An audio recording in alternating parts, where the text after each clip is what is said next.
Morning students. Unit 2 solutions हम discuss कर रहे थे। हमने लास्ट लेक्चर में डिस्कस किया था टॉपिक रॉल्स लॉ और उसका हमने ग्राफ डिस्कस किया था related to Raoult's law. In today's lecture we will discuss topic ideal and non ideal solutions.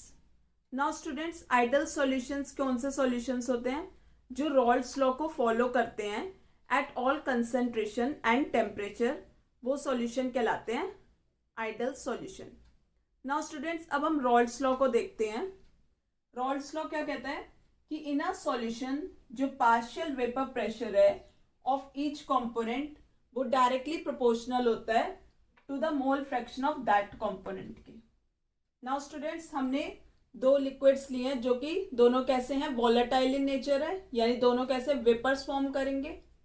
Now students, यहाँ पे हमारे पास एक क्लोज कंटेनर है, उसमें हमने प्योर लिक्विड ए लिया है, वॉलेटाइल है, तो वेपर्स फॉर्म करेंगे। तो जो प्रेशर लगेगा लिक्विड के सरफेस पे तो वो पी नॉट ए है, यानी पी नॉट ए क्या है, vapour pressure due to component A. इसी तरह हमारे पास यहाँ पे प्योर लिक्विड बी है, ये भी कैसा है, वॉलेटाइल इन नेचर है, तो जो वेपर प्रेशर लगेगा यहाँ पे लिक्विड के सरफेस में due to component B is P not B. अब हमने इन दोनों लिक्विड्स को आपस में मिक्स कर दिया तो हमारे को एक सॉल्यूशन मिल गया। तो लिक्विड के सरफेस पे यहाँ पे कंपोनेंट ए भी होगा, कंपोनेंट बी भी होगा। तो अब जो हमें प्रेशर जो है एक्सर्ट होगा लिक्विड के सरफेस में वो क्या है, पी ए है, partial vapour pressure due to component A and partial pressure of due to component B, P A and P B. तो रॉल्स लॉ यही कहता है for a solution in a solution जो पार्शियल वेपर प्रेशर है of both the components A components and B component, PA is directly proportional to the mole fraction of A in the solution। इसी तरह PB जो है वो directly proportional है mole fraction of B in the solution. कितने mole fraction है B के in the solution, उसके डायरेक्टली प्रोपोर्शनल है।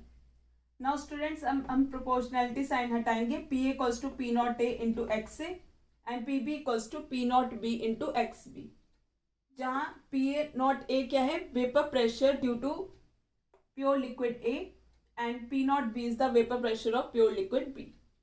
अब हमने ग्राफ भी डिस्कस किया था वेपर प्रेशर और मोल फ्रैक्शन के बीच में। तो यहाँ पे इस पॉइंट पे मेरे पास प्योर लिक्विड ए है, X A equals to 1 and X B equals to 0, क्योंकि मेरे पास प्योर लिक्विड ए ही है। तो अब जो इस पॉइंट पे जो वेपर प्रेशर लगेगा due to pure liquid A वो कहलाएगा पी नॉट ए। तो मैंने इस पॉइंट को यहाँ पे मार्क कर लिया। नाउ स्टूडेंट्स, मैं इस तरफ जाती जा रही हूँ तो एक्स ए जो है वो खत्म होता जा रहा है और एक्स बी क्या है वो इंक्रीज होता जा रहा है। तो एक्स ए इक्वल्स टू यहाँ पे क्या है 0 और एक्स बी क्या है 1। प्योर लिक्विड बी ही है इस पॉइंट पे, तो उसके मोल फ्रैक्शन 1 होंगे। नाउ स्टूडेंट्स, इस पॉइंट पे एक्स ए इक्वल्स टू 0 है, तो मैं अगर इस इक्वेशन में रखूँ एक्स ए इक्वल्स टू 0 तो पी ए भी क्या हो जाएगा 0 और वो पॉइंट का है यहाँ। तो मैंने ये स्ट्रेट लाइन यहाँ पे ड्रॉ कर ली। इस तरह से जो वेपर प्रेशर है ए कंपोनेंट का डिक्रीज लॉन्ग हो रहा है क्योंकि वो डायरेक्टली प्रोपोर्शनल, तो एक स्ट्रेट लाइन मिल गई हमें। इसी तरह यहाँ पे एक्स बी इक्वल्स टू 1 है, तो मैं इस इक्वेशन में अगर रखूँ तो पी बी के बराबर आ जाएगा पी नॉट बी।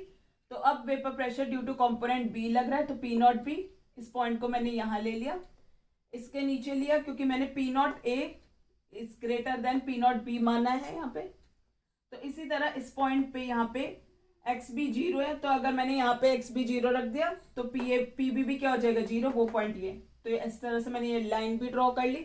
ये भी कैसे है, स्ट्रेट लाइन है क्योंकि वो डायरेक्टली प्रोपोर्शनल है मोल फ्रैक्शन ऑफ बी के। तो एक स्ट्रेट लाइन आएगी, P B is directly proportional to X B and P A is directly proportional to X A, एक स्ट्रेट लाइन आएगी। और ये वाला हमारा कर्व जो रेड से मैंने ड्रॉ किया है P T equals to P A plus P B, ये total vapour pressure of the solution का कर्व है।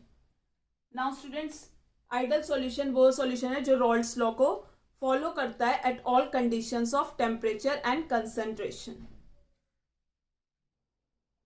नाउ स्टूडेंट्स, अब हमारे पास यहाँ पे प्योर लिक्विड ए है और ये प्योर लिक्विड बी है, हमने दोनों को मिक्स करा, हमारे को ये सॉल्यूशन मिल गया।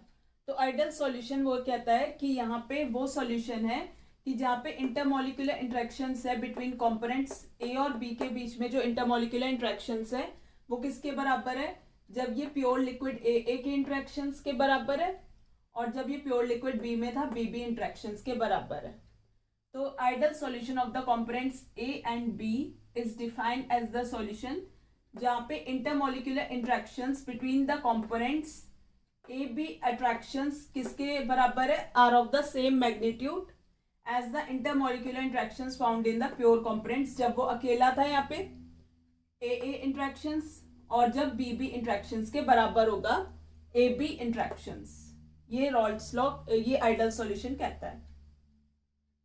यहाँ पे there will be no change in volume on mixing the two components. जब हमने इन दोनों को मिक्स करा, सपोज मैंने ये 50 ml ले लिया और ये भी मैंने 50 ml ले लिया, तो मुझे जो सॉल्यूशन मिला वो 100 ml मिला। तो कोई भी चेंज नहीं हुआ वॉल्यूम में जब हमने इन दोनों कंपोनेंट्स को मिक्स करा। तो आइडियल सॉल्यूशन इस कंडीशन को भी कहता है कि there will be no change in volume जब हमने दोनों कंपोनेंट्स को मिक्स करा। तो delta V mix equals to 0।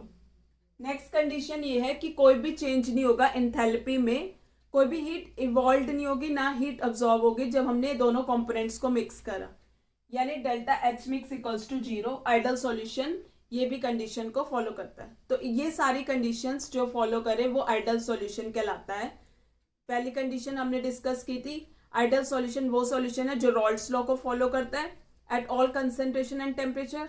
फिर हमने डिस्कस किया था कि यहाँ पे जो इंटरमोलिकुलर इंट्रैक्शंस है यानी ए बी इंट्रैक्शंस जो है वो किसके बराबर है, A attractions and B B attractions के बीच में। फिर कोई भी चेंज नहीं हुआ वॉल्यूम में on mixing the two components, यानी delta V mix equals to 0।